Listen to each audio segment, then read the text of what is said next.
Y'all give me 1 second. I just watched the Spider-Man Homecoming trailer. Just give me 1 second.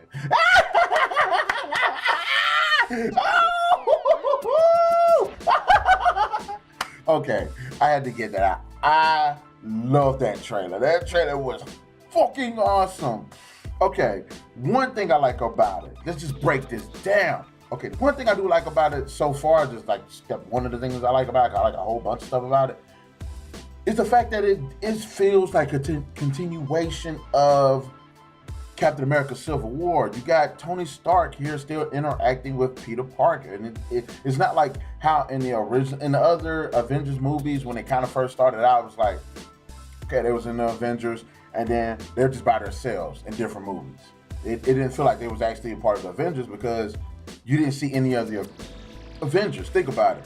After the Avengers, you had, I believe, Iron Man 3. He didn't interact with any other characters. You know what I'm saying? So it didn't feel like he was actually, it felt like a standalone film. This feels like an actual continuation. I like that. I really do like that about this. And you see, they got these interactions, Tony Stark and, Peter Parker, and how Peter Parker wants to be an actual superhero.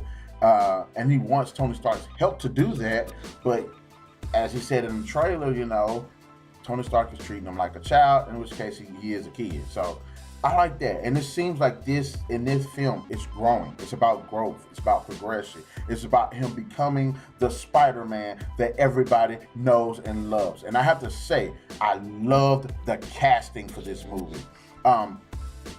First of all, Robert Downey Jr., Iron Man, total badass. We got Tom Holland as Spider-Man. I liked him. He was terrific up in Captain America Civil War. Love the character. We got Michael Keaton. Michael Keaton as the freaking Vulture. And Michael Keaton is fucking awesome. He's badass. We got him playing Batman back in the day. Now we got him playing the Vulture. And I like that. Hold on a sec. Okay. Sorry about that. It's my phone. That's what I like about Michael Keaton. And I love that line that he says where he's like, do not mess with me because I will kill you and the people that you care about. Like, I love that line. Michael Keaton, you're right here. We're right here, buddy. We is right here. When I first heard that you was going to be the Vulture, I was like, hands down. Hands down. He's beast. You know what I'm saying? I have to give it to Michael Keaton. He is like literally one of my favorite actors. Like, the dude is awesome on so many levels. And we have a new Mary Jane, and I know we're gonna have these dopes that's gonna be like, well, Mary Jane's white. Well, she's also a fucking fictional character, and we had a white Mary Jane. Kirsten Dunst was awesome as Mary Jane. Gotta give it to the girl. I like the character, but new is new. Okay, it's new. And Zendaya is playing her. Don't know much about Zendaya, but she's a beautiful girl, and hopefully she will give that character depth and flesh that character out. So, and one thing I also like on this too is that Peter Parker isn't just a loser by himself. And the first one, he was friends with Harry Osborn, but he doesn't really seem to be friends with anyone else. And it kind of felt like a weird matchup because here you got this poor ass kid that's best friends with this rich ass kid, and in this one he's friends with this another, I guess, seemingly poor ass kid. So I like that. I really do, and I like the tone of the film. Like, it has this very inspiring tone that's about growth, exploration, and self-improvement, and I love that. They got some pretty good shots.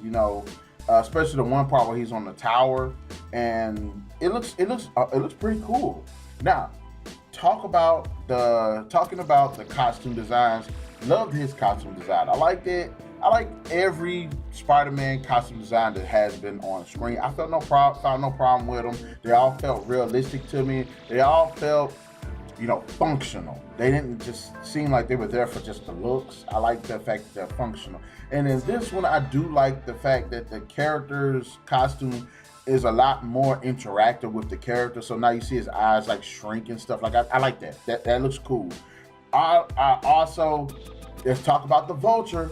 The Vulture looks fucking awesome. It isn't like the whole skin tight with the feathers and shit like from the cartoon and all of that. It has a very technologically advanced look, and it looks amazing. And I do like the fact that he has a helmet over his head, because if you're flying at high speeds, your head, it is not the best thing for your head not to be covered up with some type of protection. Because, you know, quite frankly, your face isn't meant to be going like 40 miles an hour through the air or 100 miles an hour or whatever. But I did like it, and I like what they did with it. It's like the Goblin suit from the first Spider-Man film. It looks tactical. It looks technology based, but they did customize it a little bit to make it have a theme to it. So as far as the Vulture costume, and I like also the fact that it appears he has weaponry. It just isn't him just using his wings and shit. Like, it's one part where he's got like some kind of gun. I don't know if it's a laser gun or a laser rifle, but you know, I like that. I like he's coming to bring some pain, and I like that. And also another thing that you see in the trailer is Spider-Man is on top of this tower or something, and the cops, not the cops, I guess SWAT cops, I don't know, ends up coming up there and they try to like shoot him. Then he's like jumps off. This is badass backflip over it, and he does like this. And you see little wings on the side, the little glider things from like the original Spider-Man, like back in the day. So I like that addition to it. And also, the last shot is symbolic. And I'm going to say the reason why it's so symbolic is you have Spider-Man swinging next to Iron Man. So that means Iron Man is going to be in this film too, to probably kick some ass. And I love that. Please, please, please do not make this like the final shot of the movie with them two like, okay, we're superheroes, and they just take off together. No, I want them to do that and go kick some butt. I want to see how bad, you know, Vulture can be, you know, like how much of a threat his character can be. What the hell do you get to see, you know? In fact, wait, was that Iron Man part was the last shot?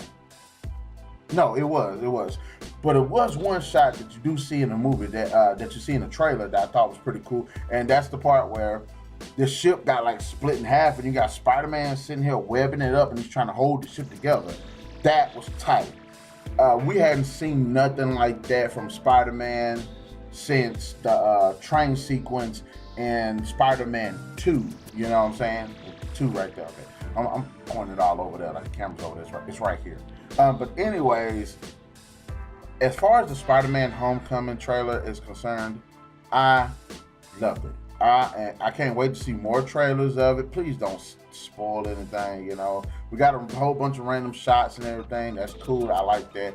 It's only here to set us up for what's to come. So I love the trailer so far. I love the way everything is set up so far. The trailer looks pretty badass. Vulture looks fucking awesome. Heavy metal. Roar!